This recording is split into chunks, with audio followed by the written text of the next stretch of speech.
Hey, good morning. So you're hearing an echo from this processor? Yeah. All right. Welcome, everybody. It's Chris Salcedo Show. I'm glad you've tuned in. 281-558-5738, 281-558-KSEV. Oh, I've got quite a few things to talk about this morning, and it's going to... How's the right way to put this? We have a plethora of examples of varied topics that are all important to the nation's health, but some are important as far as the psychology of the economy is concerned. Some are important for pop culture's sake. Others are important because of the overall battle that's going to take place in November. Some of these fights are from 2017 that we're still fighting. So it's a veritable smorgasbord of issues here on the Chris Salcedo Show. I want to welcome you to the program and also want to encourage you to participate, because a lot of the stuff, if one area of exploration is not your bailiwick, chances are we're going to get to something today that is. For example, Merrill Matthews will be on coming up next hour. Did you know now that the United States is a net energy exporter? Did you know that? Now, jobs and the economic well-being of the country aside, there are other advantages of being an energy exporter, meaning we can send out more energy than we can consume here at home. Most notably, the fact that some of our enemies and adversaries around the globe, they too traffic in energy. And they use energy as a weapon. The Chinese, the Russians, the Venezuelans, and they use energy to blackmail support from the countries, mostly, well, the Russians do this most notably in Europe. So now we can go to these European capitals and say, look, we're just going to sell you energy. Are we going to want you to vote friendly our way? Yes. But we're not going to impose our will upon you. You can run your socialized paradises the way you see fit. We're just going to sell you energy because it's in our best interest to make sure Vladimir Putin doesn't get his meat hooks in you. So that's all coming up in the next hour. So there's also an issue. Did you guys hear about this? Well, you guys know I classify them as loudmouth leftist Latinos. A city councilman out in California, Pico Rivera, California. That's not his name. The name of the town is Pico Rivera. He's a city councilman who happens to be a high school teacher as well. He was caught on tape telling his students that our military is the lowest of the low, that they're stupid, that they don't have brains. That's why they join the military. And this guy is teaching our kids. And his name, no relation, folks, is Gregory Salcedo. Not Salcedo, Salcedo. He spells his name with an I. I spell mine with an E. At least we may have a distant relative somewhere, but that's about where our last names are probably the only similarity. For example, I love America. He despises America, you see. I revere our military, the singular force that keeps us free. He despises them. He belittles them. So I've got that coming up, along with a story that nobody else is going to have. A story you won't hear on any other radio station here in town. At least not until we talk about it. Then you're going to hear about it. Not because we did, but because I imagine it's going to get some attention. There is something similar going on in our government-run schools here in Texas. And I'll bring you, and you know what? This is just the one we know about. And I'll give you an example of it. I'll tell you what's going on and why your taxpayer dollars is funding this garbage. So that's coming up. I wanted to start off with Lindsey Graham over the weekend. Lindsey Graham is one of these amnesty proponents. Oh, one more thing there is the State of the Union coming up this week on Tuesday, and we have several guests that will speak on that. But the left, because they're in this whole resist mode. You guys know. I don't even know the name of the actor. I just know his face. He plays the Hulk on the Avengers. He and Michael Moore and Whoopi Goldberg are showing up in New York City to do a resist the State of the Union address. So they're charging $47 in New York City to protest the presidency of Donald Trump. To which I would ask, well, what exactly are you protesting?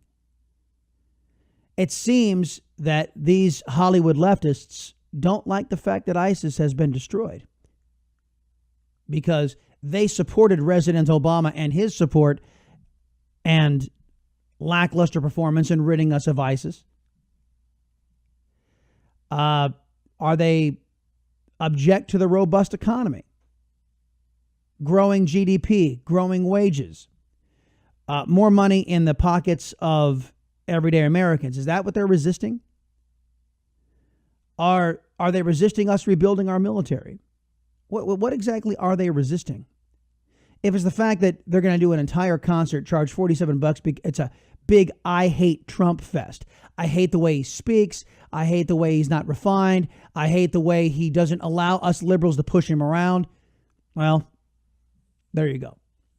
So we will be contrasting all the silliness of the left. And I've got to tell you, when you guys hear of a State of the Union that is a resist movement State of the Union, do you think, oh my gosh, look at all the opposition Donald Trump has, I'm really, really worried? Or do you just shake your head and go, my goodness, these people really are idiots. These people really are fools. These people really are scum of the earth. See, I'm in the latter category. Now, I would never, unlike them, I would never dream of telling them they can't do it, or say that this is not your prerogative in America. You know what? And Donald Trump is oddly enough the one who's fighting to keep that dynamic alive. President Obama prosecuted journalists, or tried to. President Obama spied on journalists, or tried to, or did. Wiretapped their phones, put them under surveillance, wanted to know where the leaks were coming from, So I don't know, man. If you want to see the guy that was detrimental to freedom and liberty, it was President Obama, but none of these left-wing Hollywood elites were out there protesting. There was no resist movement to good things for America. Now, there was the Tea Party, sure. We came out as Tea Party members, and conservatives said, you know what, we don't like this loss of liberty. We don't like all the power you're consolidating up there in government. But that was a pro-American approach. Government control is not American. Government control over you is not an American ideal. Whoopi Goldberg doesn't understand this. The guy that plays the Hulk doesn't understand this. And Michael Moore certainly has never understood it, as he has praised dictators like Castro and their oppressive system. So this is all happening in this backdrop. And by the way, Donald Trump just continues to win. One of the battles that many of you believe that Donald Trump has surrendered on is the border. When he offered 1.8 million illegal aliens, these people that were brought here so young they couldn't protest, they couldn't say no. They didn't break the law. Their parents drugged them along. And many of you ask, well, Chris, they've been here for 30 years. Why didn't they get right with the law? Well, see, the problem is there is no law currently in existence that says if you came here illegally, because who would pass a law that would assume that they wouldn't enforce it and actually write it down on paper? But there is no way for an illegal alien to actually do that, to actually get right with the law, other than leave. And many of these people have never known another country other than this. The DACA kids, the DACA slash. See, I hate the term dreamer, because that is an insult to American citizens who also have dreams. Now, I, as a conservative, am not foolish enough and stupid enough to believe that only kids who are illegally in this country are the only ones who have dreams. I'm more concerned with Americans' dreams, with our children's dreams, black, white, Hispanic. I'm concerned primarily with their dreams, not with the dreams of kids from foreign countries. I'm not adversarial to those in other countries who kids have dreams, but do so in your own countries. Fulfill your dreams in your own countries. Or by God, if you can't, then come to the country, my country, legally. Don't do it through the back door. So Lindsey Graham jumps on, ABC's this week. Martha Raddatz. And these two put out so many falsehoods in one soundbite. It's hard to pick one I despise more. But here is Lindsey Grahamnesty. Thank you, Rush, for the very appropriate name, because he's one of these Republicans who believes in granting amnesty not only to the DACA kids, but to the adult illegal aliens who came here on purpose illegally. So here they are talking about this. That wall that would run 1,900 miles, that seems a lot of money and an incredibly difficult project. Right. And about 2/3 of the country don't think it should happen. Well, actually, that's not true. All the polling I've seen shows over 40% of the country wants it to happen, and the rest of the folks are really not sure how it's going to work, because a walled border has never been attempted in this country. But I can give you some anecdotal evidence, and I will here in a minute. So here comes Lindsey Grahamnesty. Well, I think what will happen is that we spent $40 billion on the border security in the Gang of Eight bill. So no. They allocated $40 billion. They called for, they didn't allocate, they called for $40 billion in spending in the Gang of Eight bill, that comprehensive immigration monstrosity. The only definitive action that was taken in that bill was giving amnesty to illegals.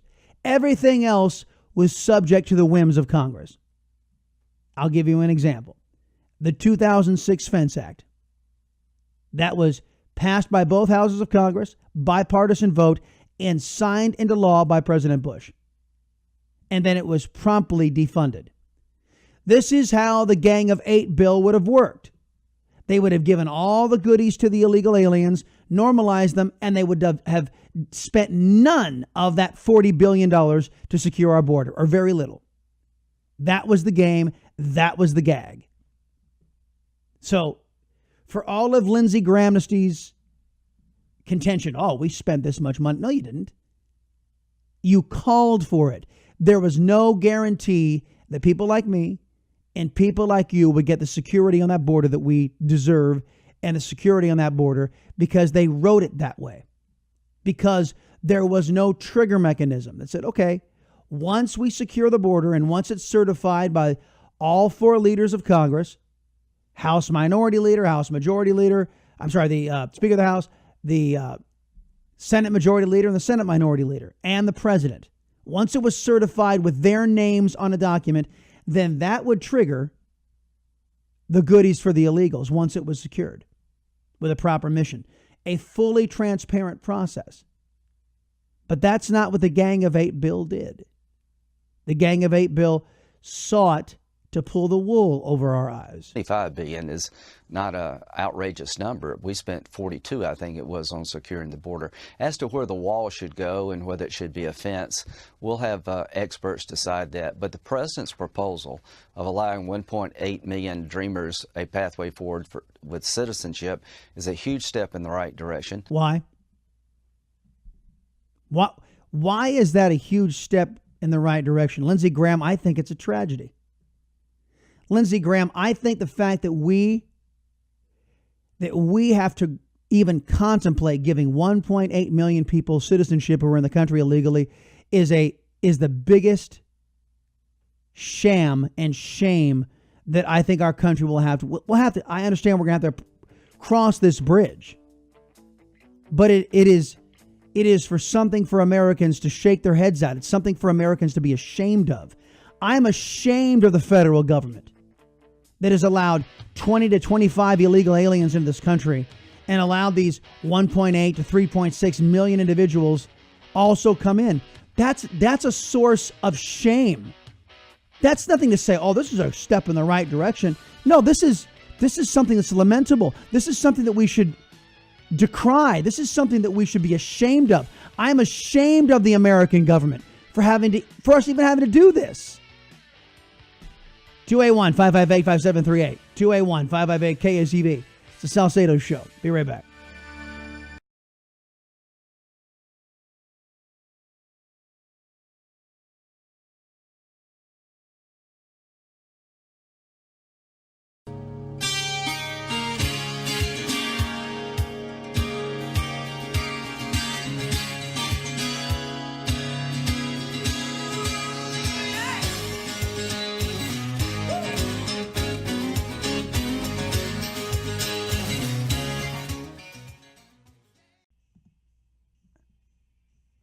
All right, welcome back, everybody. It's Chris Salcedo Show.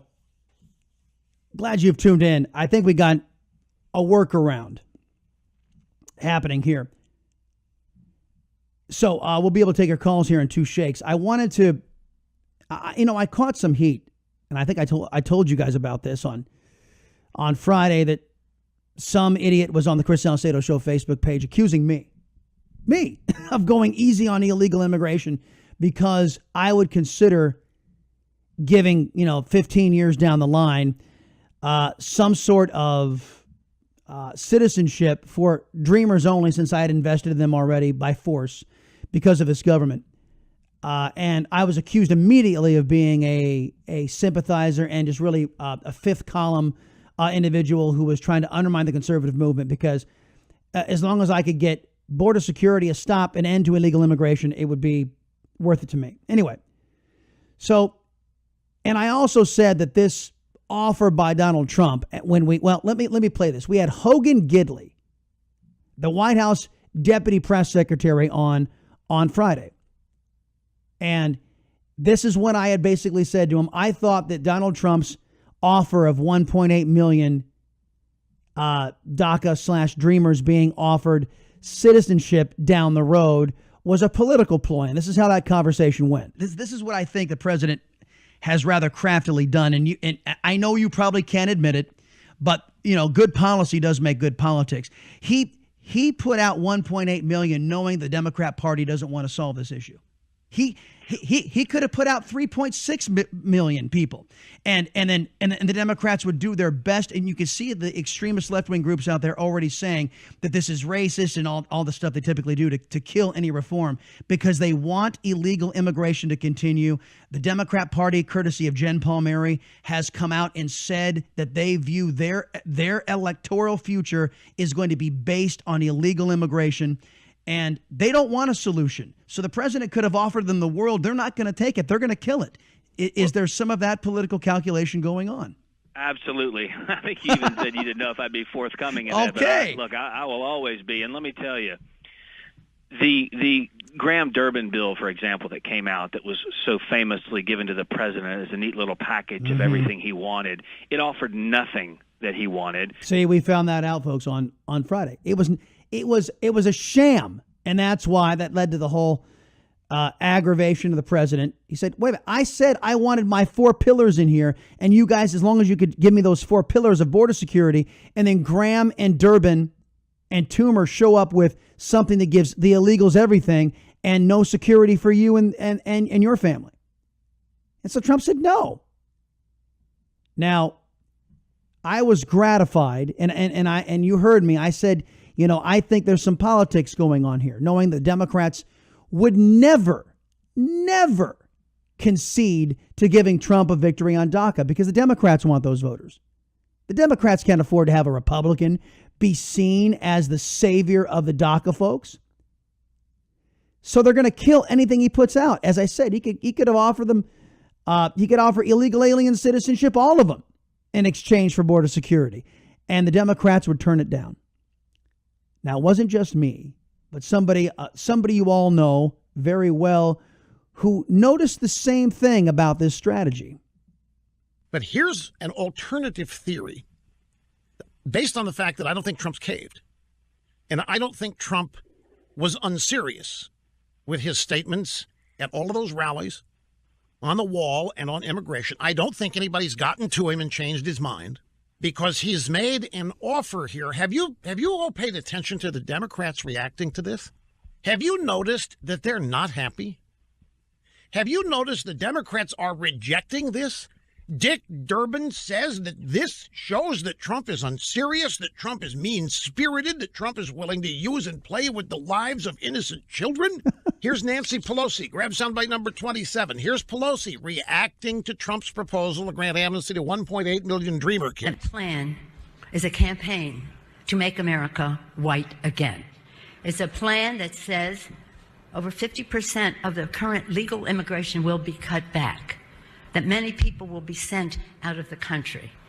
If you read through it, you're thinking, do they not understand that immigration has been the constant reinvigoration of America? Okay, let me stop it there. First off, yes, immigration has, Nancy Pelosi, but illegal immigration is wrong. It's immoral. It's bad for the United States of America. Donald Trump, or somebody in there, knew that this deal would be rejected. Ta-da. So I wasn't the only one to notice among the conservative talkers. Now, some of the conservative talkers out there went nuts. Say, what is Trump doing? What is Trump doing? I think Trump knows the political landscape more than anybody gives him credit for. 281-558-5738, 281-558-KSEV. Mike, welcome to the Chris Salcedo Show. What say you?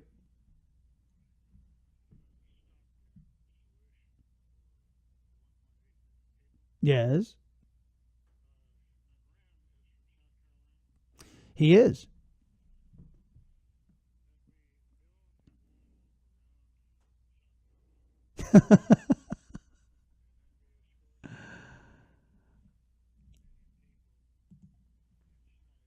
Mm-hmm. I see, yes, and actually move them into his neighborhood, into his. Well, no, that's okay, because Lindsey Graham thinks that getting those individuals and getting them citizenship is good for America. So I think we ought to put them all in Lindsey Graham's neighborhood inside of his gated community, and I think all will be well, seeing as how Lindsey Graham and we can move into Chuck Toomer's neighborhood too, and let's move them all there.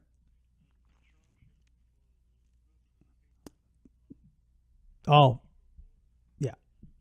That's a good idea, too. All the transportation costs ought to be charged to members of Congress' personal accounts.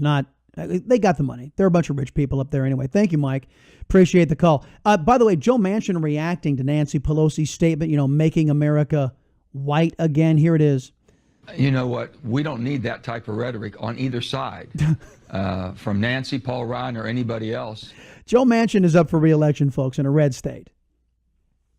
So he's decrying Madam Pelosi's making America white again, which, folks, I don't know where Nancy Pelosi thinks illegal immigration comes from, but I can tell her, if she were anywhere informed, the majority of those coming across that border are OTMs, other than Mexicans. They're coming from all over the world, some from white nations, some from Middle Eastern nations, some from China.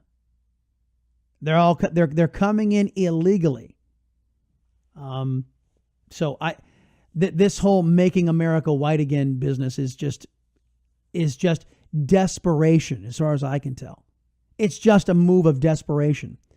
All right, 281-558-5738, 281-558-KSEV. Up next, you guys stay on hold. Don't worry. Merrill Matthews and I are going to talk State of the Union. We're going to talk the broader economy. Did you know that we're an energy exporter here in the United States, finally?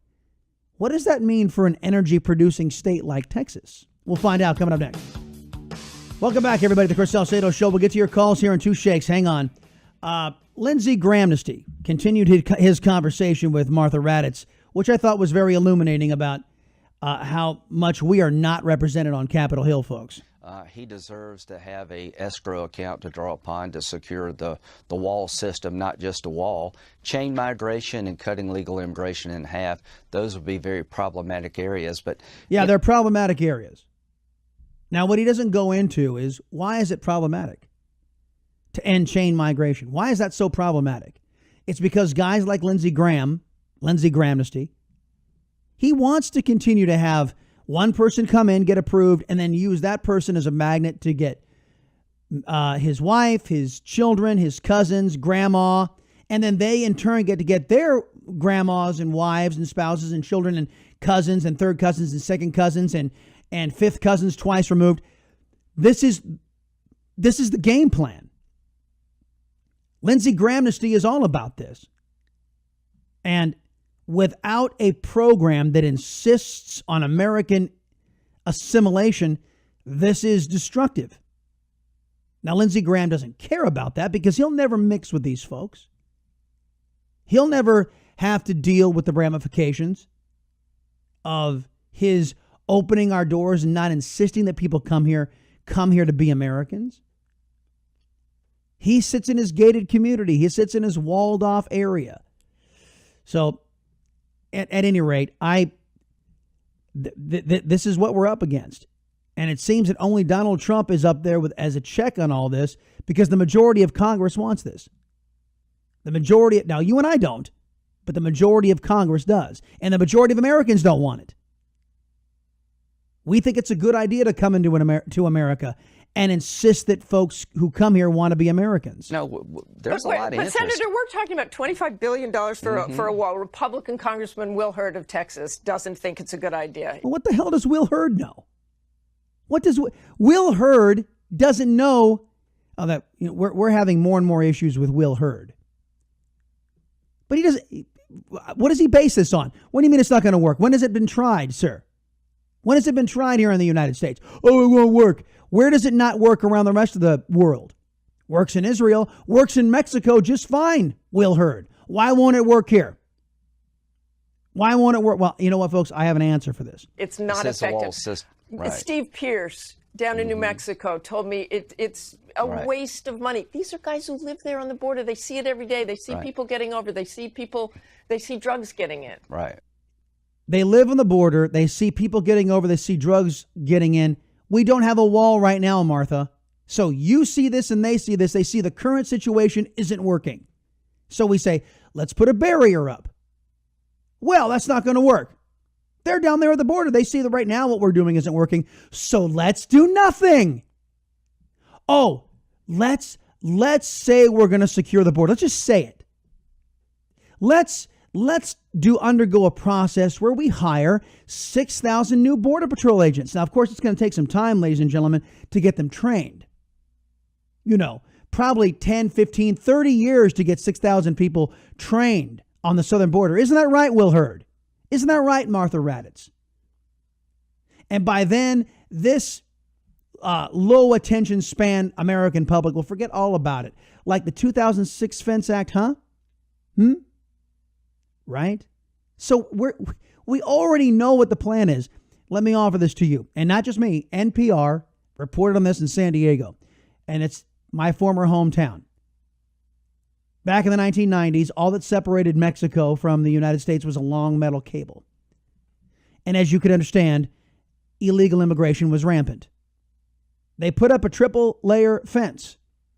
Guess what happened to illegal immigration? It plummeted by 95%. So, Will Hurd, stick your, I don't know, if it's not going to work, it's not going to work. Put that in your hat and smoke it.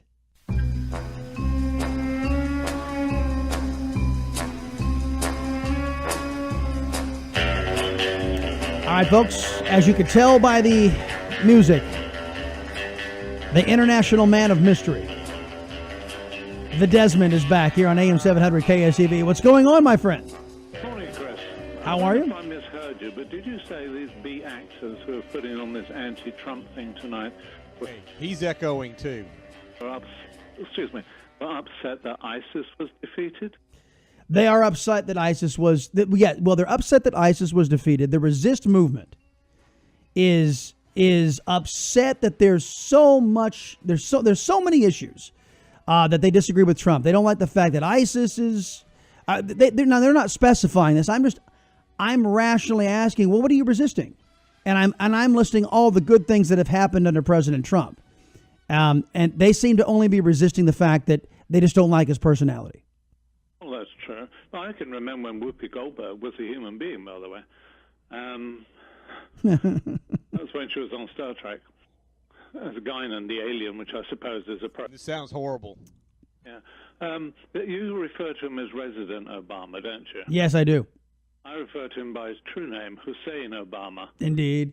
The Sunni sympathizer from Iran.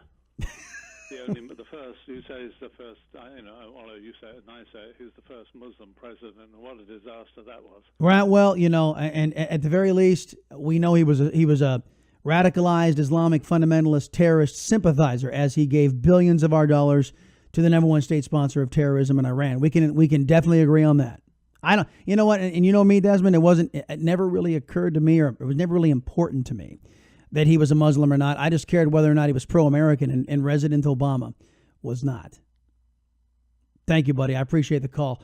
281-558-5738, 281-558-KSCV. I have, as many of you on the Vida Television Network are hearing from Russell, we're having some issue. I've got a new piece of equipment here in studio, and apparently it's giving some sort of feedback that we're trying to figure out how that's working. So we're going to try to get that all solved before we take some more of your phone calls. So hang in there, okay? 281-558-5738, 281-558-KSEV. Bill Clinton, you guys remember him? Fox has been doing a wonderful series, an expose on the Clinton scandals of the 1980s. But Bill Clinton, and many of you have actually asked me to play this to demonstrate where Democrats have devolved into, and guys like Lindsey Graham have devolved into over the years. Now, one wonders whether or not this was actually real or imagined by the Democrats. It was just they sought out to BS us from the very beginning. Here is Bill Clinton, and illustrates the Democrat duplicity on following the law. Listen to this. Americans, not only in the states most heavily affected, but in every place in this country, are rightly disturbed by the large numbers of illegal aliens entering our country. The jobs they hold might otherwise be held by citizens or legal immigrants. The public service they use impose burdens on our taxpayers. That's why our administration has moved aggressively to secure our borders more, by hiring a record number of new border guards, by deporting twice as many criminal aliens as ever before. That's a Democrat using the words criminal aliens. When was the last time you guys heard a Democrat refer to anyone who's illegal as a criminal alien? They don't do it anymore. By cracking down on illegal hiring, by barring welfare benefits to illegal aliens.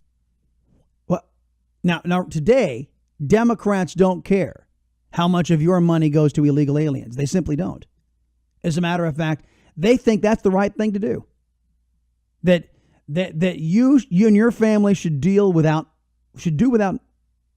what you have honestly earned. You should do with less so that illegal aliens can have more.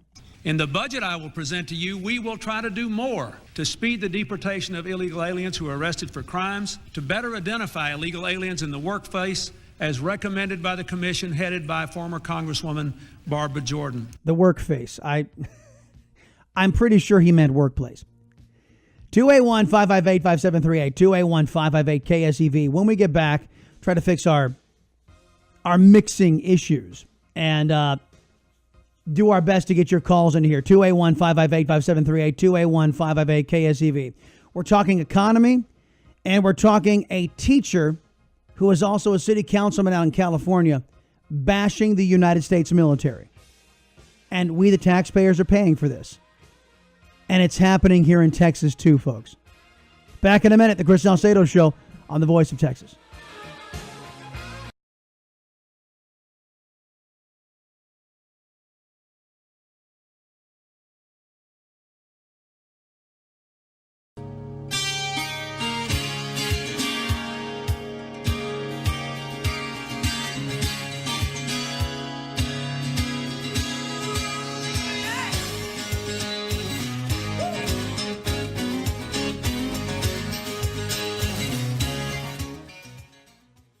Texas. All right, folks, hour 2 underway here on the Chris Salcedo. Hour 3.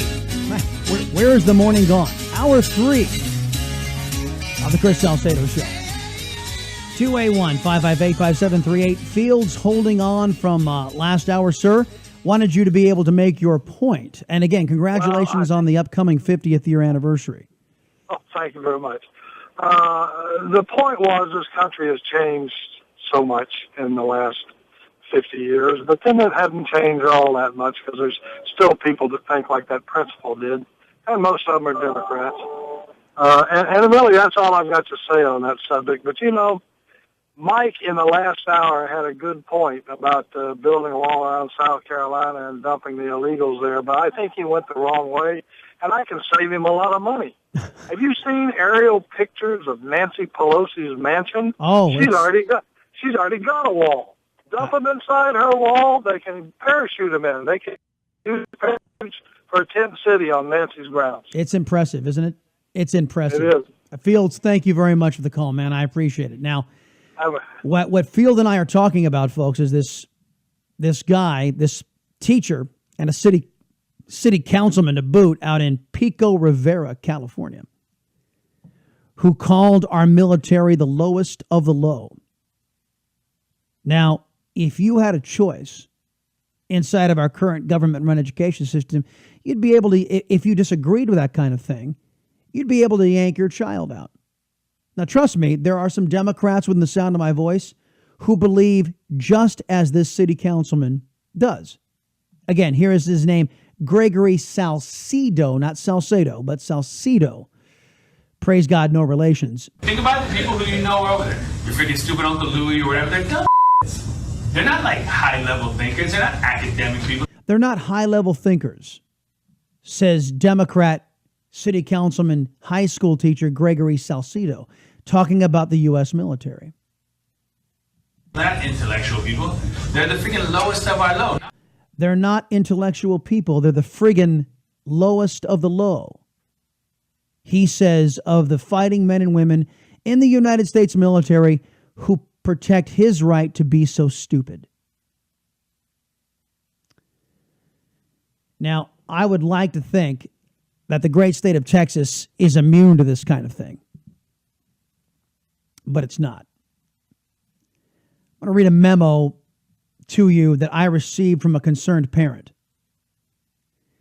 And this stems from the Salcedo Show in North Texas. But it's still, I'll bet you it applies to some high schools or some middle schools right here in the Houston area. The program that happened at a high school called Northside was put on by a guy by the name of Jacinto Ramos. He's the Fort Worth school board president. And he followed Ramon Romero, who is District 90, a loudmouth leftist Latino, who was also speaking to the kids. They were showing a propaganda film about how immigrants are more meritorious than American citizens. No difference between the two. Now, the name of the film was Ascensión. Now, what I've not been able to determine as to whether or not the subject of this film came to the country legally or illegally, but he's done quite well here. So the whole premise of the film, and I've seen enough of these to know, is don't decry a certain group of people because here's one who did a good job.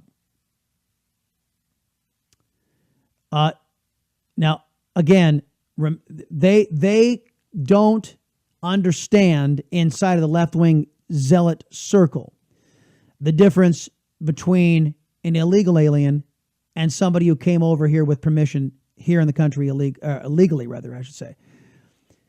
So after this film is presented, you get the loudmouth leftist Latino Ramon Romero speaking, District 90.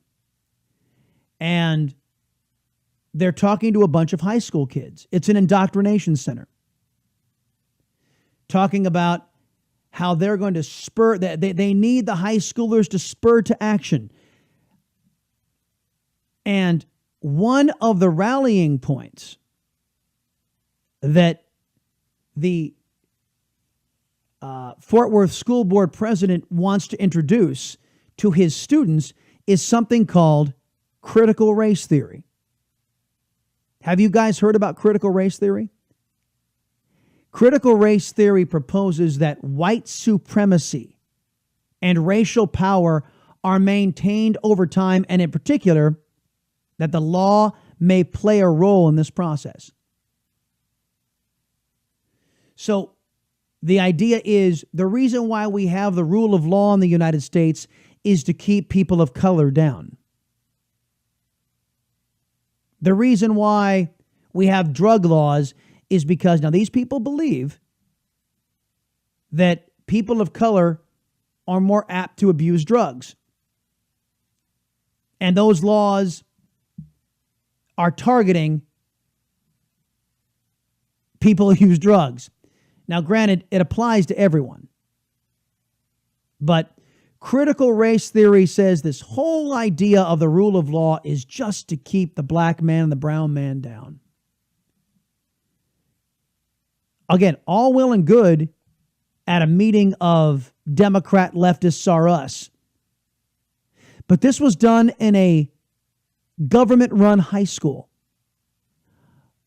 with your taxpayer dollars. This was done in a government-run high school at a mandatory assembly. And upon seeing this, this concerned parent wanted to bring it to our attention. I bring you Jacinto Ramos, Fort Worth School Board President, as he highlights leftist Latinos who built America. He's going to ask a question. Tell me some famous Latinos who have helped build America.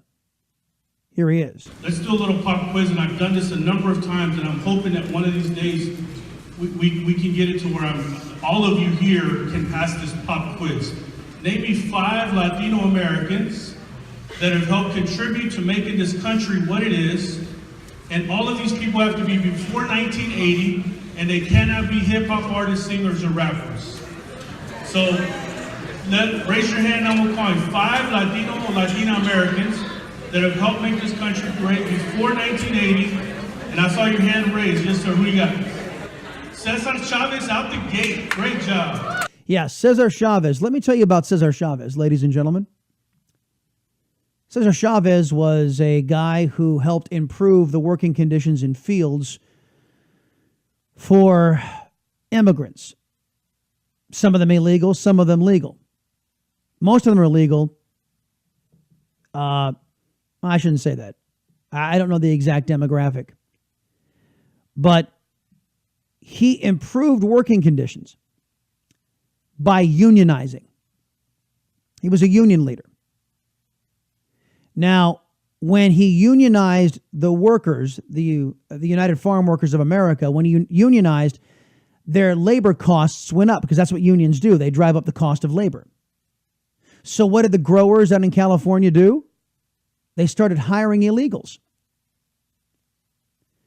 Now, what did Cesar Chavez do in response? Well, he and his family members put together hit squads to go down to the border to kick the garbage out of illegal aliens so they wouldn't bust his union. He testified before Congress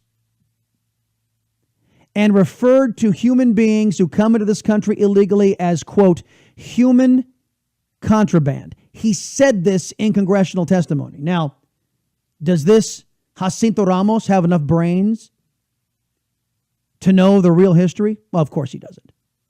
And if he does, he's undertaking a program of indoctrination with these kids. How are we supposed to unify in this country when you have assemblies like this gathering and driving what's the word I'm looking for? Driving divisions between those who are coming up in our high schools. And by the way, folks, I've got to say, you're paying for all of this. There's more. Wait till you hear So he's got Cesar Chavez, a thug, basically, and let's give him his due. He did improve working conditions in the fields, but he was no civil rights leader. Wait till you hear the other examples of Latinos who have, quote unquote, built this country. Back in a minute. The Chris Salcedo Show on The Voice.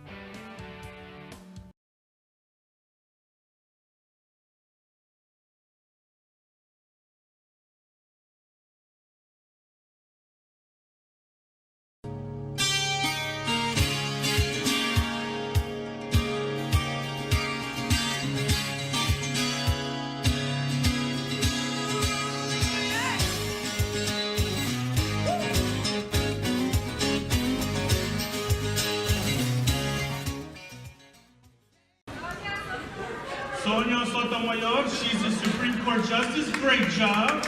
Sonia Sotomayor. Now, he said his criteria was pre-1980.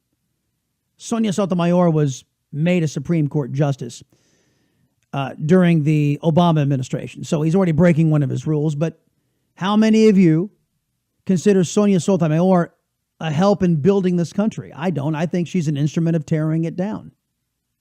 She's a leftist. Not because she's a Latina, but because she's a leftist. Latinas and Latinos who are radicalized leftists are harmful to the United States of America. And I, your liberty-loving Latino, can attest to that. Let's see who else they come up with. And again, this is a high school, ladies and gentlemen, in the state of Texas, in Fort Worth.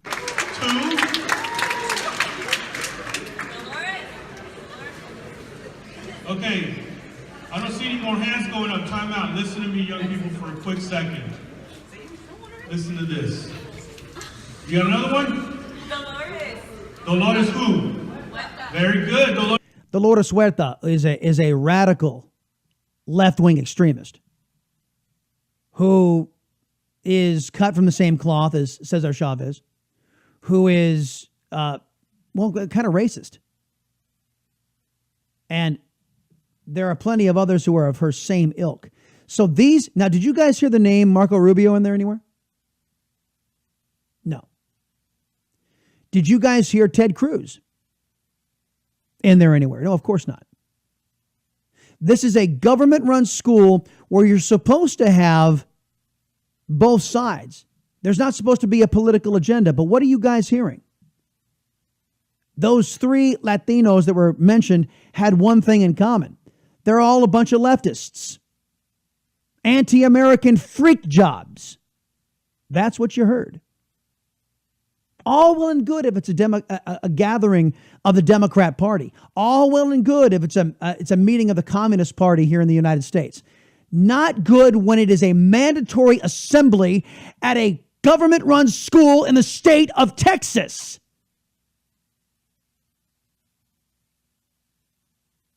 How many of you know that this isn't going on in your neighborhood, at your school, that left-wing extremism disguised as education is being rammed down your kid's throat? Now, Jacinto Ramos, Fort Worth school board president, not done teaching the kids. Here is where he starts talking about this critical race theory. Critical race theory. Now, remember, this is being taught in a government-run school. How whitey is bad. Two things I want to teach you, and this is from a professor's standpoint from TCU. One is a theory, it's called critical race theory, that none of this is an accident. That the social construct of race is working exactly the way it was designed to work, which is to divide us. And that is not what was intended for me and my family to have come here. So I want you to learn two things about critical race theory. One is that we have to message and package things right now, and it's called interest convergence. Interest convergence is that sometimes white America has to see how it's relevant to them before we can do something about it. The whites are the problem. You see, critical race theory, and I read to you guys the premise of critical race theory. proposes that white supremacy and racial power are maintained over time, and in particular that they may play a role in the process. Second, critical race theory work has investigated the possibility of transforming the relationship between law and racial power, and more broadly pursues a project of achieving racial emancipation and anti-subordination.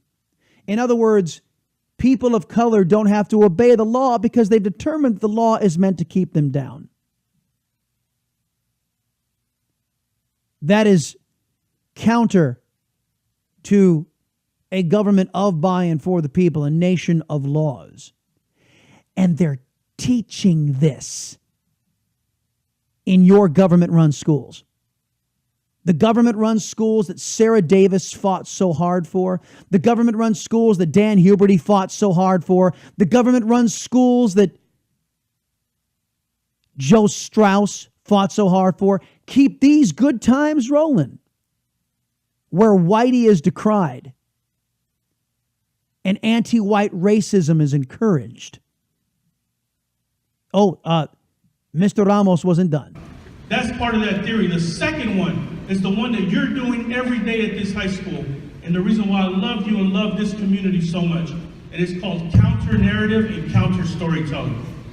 Every time that we have a robotics thing going on here, every time that mariachis step out of this high school and represent you at the state and the national level, every time that Mr. Martinez and I are at a conference and we're bragging and boasting about how beautiful this community and this neighborhood is. Notice how he doesn't talk about academic achievement.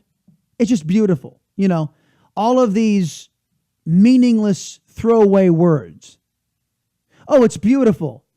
The mariachis and no talk of academic excellence.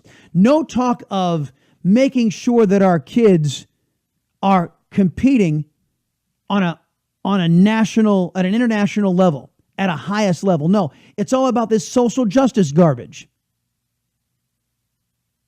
And this is what Speaker Strauss, the Democrat, fought so hard with Dan Huberty at his side, the reprobate Dan Huberty at his side, to continue this kind of garbage, unaccountable indoctrination on your dime. Unaccountable indoctrination. Now look, they didn't count on this audio and this video getting out. A concerned parent brought it to my attention. They don't want this to get out. All they want you to do is sit down, shut up, and pay for this stuff. And how amazing you students are. That's the counter storytelling. We literally have to invest energy to change the narrative that this is a hood and a bad place and that people should live here. I'm sorry. I'm born and raised here. You know what? No, I'm not going to apologize. Well, good for you. He goes on to talk about how the goal should be to get back to the hood. You know, he's trying to relate to the kids by using some sort of language he thinks they understand. Instead of being a role model, he's talking down to their baser instincts. Instead of saying, no, I'm going to talk intelligently, and from this liberty-loving Latinos perspective, intelligently means talking about pro-American, pro-constitutional, pro-rule of law aspects. That's a superior message to whatever this garbage is. Division. Whitey is the problem. Critical race theory in Texas high schools. Ladies and gentlemen, you know, it's one thing to hear the Pico Rivera councilman over in California. Many of us can go, well, you know, come on, it's California. There are a bunch of nutcases over there anyway. It's bad enough that our federal tax money is used to support that kind of garbage. But it's not just happening in California. It's happening right here in the state of Texas. My question to all of you is, do you care? Do you care? There are entrenched interests who want to make sure that this sort of indoctrination continues. That I'll bet you there are similar programs, and critical race theory isn't only surrounding Latino kids. There are a lot of folks who are in the radical left black community who are taking this to your schools and talking about critical race theory and how whitey is the problem. This guy also brought up male chauvinistic world. This so-called instructor, the school board member, a male chauvinist world. It's all the left-wing talking points. Race division, gender division, division, and it's being taught at your schools. What are you going to do about it? 281-558-5738. 281-558-KSEV. It's Chris Salcedo Show on the Voice of Texas. Be right back. That's going to do it here for the Chris Salcedo Show worldwide on the Vida Television Network. I want to remind everyone that I think I'm one of the few individuals on television who actually allows you to directly interact with me, unfiltered, live. All you got to do is call AM 700 KSEV 281-558-5738, 281-558-KSEV from the hours of 7:30 a.m. Eastern until 10 o'clock Eastern, and let your voice be heard. Maybe you don't think we covered something fairly, or maybe you don't think we've covered something enough. It's your chance to weigh in. You can also do so via social media. Go to chrissalcedo.com. All of our contact information is there, or you can do it live in real time during those same hours at Chris Salcedo TX. Even off hours, we respond to Twitter, and it's a good chance if you make a compelling argument, it'll be featured on the show if I'm not on the air at the time the following day. Thank you so much for tuning in to the Chris Salcedo Show worldwide here on the Vida Television Network. We'll see you next time.